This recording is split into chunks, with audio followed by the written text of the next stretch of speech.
الرحمن الرحیم۔ صحیح بخاری حدیث نمبر 573۔ جریر بن عبداللہ نے بیان کیا کہ ہم نبی صلی اللہ علیہ وسلم کی خدمت میں حاضر تھے۔ آپ نے چاند کی طرف نظر اٹھائی جو 14ویں رات کا تھا، پھر فرمایا کہ تم لوگ بے ٹوک اپنے رب کو اسی طرح دیکھو گے جیسے اس چاند کو دیکھ رہے ہو۔ اسے دیکھنے میں تم کو کسی قسم کی بھی مزاحمت نہ ہوگی، یا یہ فرمایا کہ تمہیں اس کے دیدار میں مطلق شبہ نہ ہوگا۔ اس لیے اگر تم سے سورج کے طلوع اور غروب سے پہلے فجر اور عصر کی نمازوں کے پڑھنے میں کوتاہی نہ ہو سکے تو ایسا ضرور کرو، کیونکہ انہی کے طفیل دیدار الہی نصیب ہوگا، یا انہی وقتوں میں یہ رویت ملے گی۔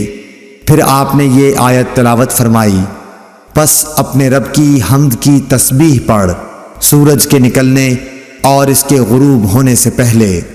امام ابو عبداللہ بخاری رحمۃ اللہ علیہ نے کہا کہ ابن شہاب نے اسماعیل کے واسطے سے جو قیس سے بواسطہ جریر راوی ہیں یہ زیادتی نقل کی کہ آن حضرت صلی اللہ علیہ وسلم نے فرمایا تم اپنے رب کو صاف دیکھو گے۔